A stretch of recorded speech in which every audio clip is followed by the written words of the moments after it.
ونصلي على رسوله وعلى آله وأصحابه وذرياته أجمعين رب اشرح لي صدري ويسر لي أمري واحلل عقدة من لساني يفقهوا قولي۔ اللہ رب العزت کا بے پایا شکر و احسان ہے کہ اس نے مجھے اور آپ سب کو اس پرنور محفل میں آنے کی سعادت نصیب ہوئی اور مجھے اس پرنور محفل میں اظہار خیالات کا موقع عنایت فرمایا اللہ رب العزت نے۔ آج میں آپ کے سامنے جس موضوع پر کچھ بولنے جا رہی ہوں وہ ہے سنت نبوی اور ہمارا کردار۔ اللہ تعالیٰ اس کائنات کا یعنی اس دنیا کا خالق، پیدا کرنے والا، مالک اور حاکم ہے۔ اس نے یعنی اللہ تعالیٰ نے دنیا کی ہر چیز بنائی، زمین بنائی، آسمان بنایا، یہاں تک کہ انسان، حیوان یعنی جانور، چرند پرند سب کو کس نے پیدا کیا؟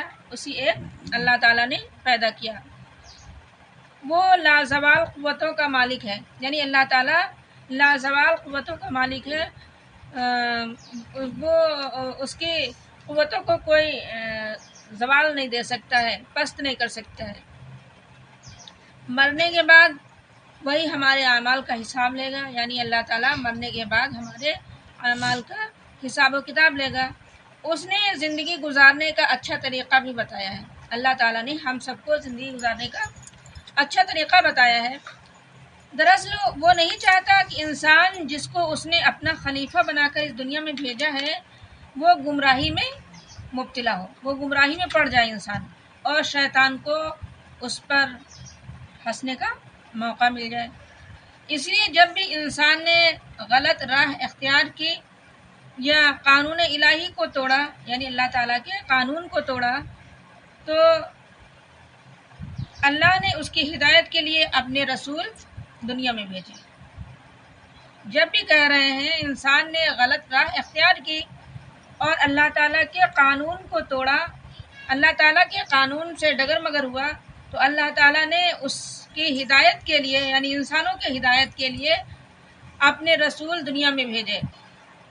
اور ایسا نہیں بلکہ یہ رسول ہر زمانے، ہر قوم میں آئے تاکہ معاشرے میں کسی قسم کا بگاڑ نہ ہونے پائے۔ اسی کے لیے اللہ تعالیٰ نے سب سے آخر میں، اسی کام کے لیے اللہ تعالیٰ نے سب سے آخر میں حضرت محمد صلی اللہ علیہ وسلم کو قیامت تک کے لیے اور سارے عالم کے لیے اپنا رسول بنا کر بھیجا، اور آپ صلی اللہ علیہ وسلم کی زندگی کو اہل ایمان کے لیے اسوہ حسنہ قرار دیا، یعنی آپ صلی اللہ علیہ وسلم کی زندگی کو ایمان والوں کے لیے ایک اچھا طریقہ اسوہ حسنہ قرار دیا۔ قرآن پاک میں فرمایا لقد كان لكم في رسول الله اسوة حسنة لمن كان يرجو الله واليوم الآخر۔ تمہارے لیے اللہ کے رسول میں ایک اسوہ یعنی نمونہ تقلید ہے ہر اس شخص کے لیے جو اللہ اور روز آخرت پر ایمان رکھتا ہے، یعنی رسول اللہ صلی اللہ علیہ وسلم کی زندگی ہر مسلمان خواہ مرد ہو یا عورت، اس کے لیے رسول اللہ صلی اللہ علیہ وسلم کی زندگی کیا ایک نمونہ ہے۔ اسی لیے اس کے مطابق اپنی سیرت، اپنے کردار، اپنے اخلاق کو ڈھالیں۔ کس کے مطابق ڈالیں؟ آپ صلی اللہ علیہ وسلم کی سیرت کو، اپنے کردار اور اپنے اخلاق کو رسول اللہ صلی اللہ علیہ وسلم کی سیرت کے مطابق ڈھالیں۔ رسول اللہ صلی اللہ علیہ وسلم کا اخلاق، رسول اللہ صلی اللہ علیہ وسلم اخلاق کا اعلیٰ نمونہ تھے۔ جب بھی آپ صلی اللہ علیہ وسلم کا نام آئے تو آپ سب لوگ درود شریف پڑھ لیا کریے صلی اللہ علیہ وسلم۔ بڑی درود شریف پڑھنا تو تھوڑا ہو سکتا ہے دوبارہ آپ صلی اللہ علیہ وسلم کا نام آ جائے، تو اس سے اچھا چھوٹی پڑھ لیں صلی اللہ علیہ وسلم، یعنی پڑھ لیا کریے من میں۔ رسول اللہ صلی اللہ علیہ وسلم اخلاق کا اعلیٰ نمونہ تھے۔ آپ صلی اللہ علیہ وسلم اپنے پرائے، امیر غریب اور دوست دشمن سب کے ساتھ محبت کا برتاؤ، سب کے ساتھ محبت کا سلوک کرتے تھے۔ جو کوئی شخص آپ صلی اللہ علیہ وسلم کے ساتھ بدسلوکی کرتا، آپ صلی اللہ علیہ وسلم اس کے ساتھ حسن سلوک سے پیش آتے، یعنی آپ کے ساتھ کوئی بدسلوکی کرتا، بدتمیزی سے پیش آتا، لیکن آپ اس کے ساتھ کس طرح پیش آتے؟ اچھے اخلاق سے پیش آتے۔ حضرت عائشہ رضی اللہ عنہا فرماتی ہیں کہ نبی صلی اللہ علیہ وسلم ہر اچھے کام کو پسند کرنے والے تھے، لہو و لعب یعنی کھیل کود اور ہر طرح کے کھیل تماشوں سے آپ صلی اللہ علیہ وسلم دور رہتے تھے۔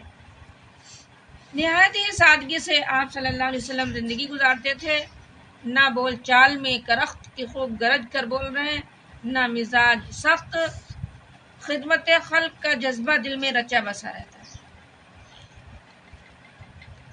جو بھی سائل یا ضرورت مند آتا بامراد لوٹتا، یعنی آپ صلی اللہ علیہ وسلم کے پاس جو بھی کوئی سائل آتا یا ضرورت والا شخص آتا، اسے کوئی ضرورت ہوتی تو آپ صلی اللہ علیہ وسلم سائل کو بھی نہیں لوٹاتے، اور اگر کوئی ضرورت مند آتا تو آپ صلی اللہ علیہ وسلم اس کی ضرورت کو بھی پوری کرتے۔ نبی صلی اللہ علیہ وسلم بہت زیادہ خوش مزاج، سخی، فیاض اور منصف مزاج تھے۔ نبی کریم صلی اللہ علیہ وسلم کے عدل و انصاف کے سلسلے میں ایک واقعہ عرض کرنا چاہتی ہوں۔ قریش کے ایک معزز خاندان کی ایک عورت چوری کے جرم میں پیش کی گئی۔ کس خاندان کی؟ قریش کے ایک معزز، بہت مانے جانے خاندان کی ایک عورت نے چوری کیا، وہ چوری کے جرم میں پیش کی گئی۔ اب قریش میں کھلبلی مچ گئی، کیونکہ وہ عورت کیسی تھی؟ ایک بڑے خاندان، ایک معزز خاندان کی تھی، اس وجہ سے قریش میں کیا ہو گیا؟ کھلبلی مچ گئی۔ وہ چاہتے تھے کہ کسی طرح یہ عورت سزا سے بچ جائے، لیکن سب لوگ حضور صلی اللہ علیہ وسلم کے مزاج شناس تھے، یعنی آپ صلی اللہ علیہ وسلم کے مزاج سے واقف تھے۔ عرض کرنے کی ہمت نہیں پڑتی تھی کہ آپ صلی اللہ علیہ وسلم سے یہ کہا جائے کہ اس عورت کو بری کر دیا جائے، چھوڑ دیا جائے، کیونکہ لوگ آپ صلی اللہ علیہ وسلم کے مزاج کو سمجھتے تھے کہ آپ صلی اللہ علیہ وسلم کس طرح کا فیصلہ کر سکتے ہیں۔ تو کہنے بمشکل لوگوں نے اسامہ بن زید رضی اللہ عنہ سے، جو نبی کریم صلی اللہ علیہ وسلم کو بہت پیارے تھے، ان سے سفارش کرائی، یعنی کسی کی ہمت نہیں پڑی کہ آپ صلی اللہ علیہ وسلم سے کہیں جا کر،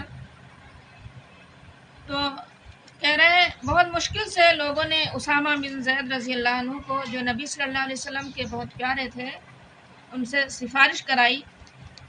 سنتے ہی حضور صلی اللہ علیہ وسلم کا چہرہ مبارک سرخ پڑ گیا۔ جیسے اسامہ بن زید رضی اللہ عنہ نے اس عورت کی طرف سے سفارشی بن کر آئے لوگوں کے کہنے پر، تو آپ صلی اللہ علیہ وسلم کا چہرہ کیا ہوا؟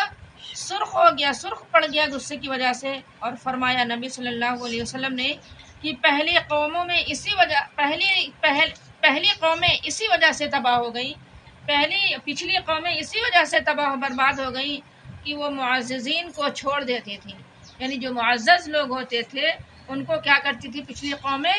کوئی غلطی کوئی کرتا تو ان کو چھوڑ دیتے تھے ان کے معزز ہونے کی وجہ سے، اور غریبوں پر حد جاری کرتی تھی پچھلی قومیں۔ خدا کی قسم اگر میری بیٹی فاطمہ بھی چوری کرتی تو میں اس کا ہاتھ بھی قطع کرتا اور کبھی نہیں چھوڑتا۔ آپ صلی اللہ علیہ وسلم نے کیا فرمایا؟ آپ صلی اللہ علیہ وسلم غصے کی وجہ سے آپ صلی اللہ علیہ وسلم کا چہرہ مبارک سرخ ہو گیا، اور فرمایا کہ پچھلی قومیں جو تھیں اسی وجہ سے تباہ ہو گئیں، برباد ہو گئیں کہ وہ معززین کو چھوڑ دیتی تھی، یعنی جو معزز لوگ ہوتے تھے اگر ان کی کوئی غلطی ہوتی تو انہیں چھوڑ دیتے، اور غریبوں سے اگر کوئی غلطی ہو جاتی تو ان پر حد جاری کرتے، ان کو سزا دیتے۔ خدا کی قسم اگر میری بیٹی فاطمہ بھی چوری کرتی تو میں اس کا ہاتھ بھی کاٹ دیتا اور کبھی اسے نہیں چھوڑتا۔ یہ تھا نبی صلی اللہ علیہ وسلم کا انصاف۔ تو آئیے آج ہم اپنے اوپر نظر ڈالیں کہ آج ہم کیا ہیں۔ ہم جو فخر سے حضور صلی اللہ علیہ وسلم کے امتی ہونے کا دعویٰ کرتے ہیں، محض زبانی جمع خرچ کے سوا کچھ نہیں ہے۔ ہم لوگ صرف کہتے ہیں کہ ہم آپ صلی اللہ علیہ وسلم کے امتی ہیں، لیکن صرف زبان سے ہی کہتے ہیں، ہے نا؟ حضور صلی اللہ علیہ وسلم کی عبادت گزاری کا یہ حال تھا کہ نماز میں آپ صلی اللہ علیہ وسلم کھڑے ہوتے تو کھڑے کھڑے ان کے پاؤں سوج جاتے تھے، اور آج ہم فرائض ادا کرنے میں بھی کوتاہی کر جاتے ہیں۔ یہی وجہ ہے کہ جو آج ہم دنیا میں ذلیل و خوار اور ستائے جا رہے ہیں۔ اور ہماری یہی حالت رہے گی جب تک ہم نبی کریم صلی اللہ علیہ وسلم کی تعلیمات پر ان کے بتائے ہوئے طریقے پر عمل نہیں کریں گے اور اس کے سانچے میں خود کو نہیں ڈھالیں گے، آپ اپنے آپ کو نہیں بدلیں گے، تو ہماری یہی حالت رہے گی۔ وقال ایک شاعر نے کیا کہا ہے، خدا نے آج تک اس قوم کی حالت نہیں بدلی، خدا نے آج تک اس قوم کی حالت نہیں بدلی، نہ ہو جس کو خیال خود اپنی حالت بدلنے کا۔ وآخر دعوانا ان الحمد للہ رب العالمین۔ السلام علیکم ورحمۃ اللہ وبرکاتہ۔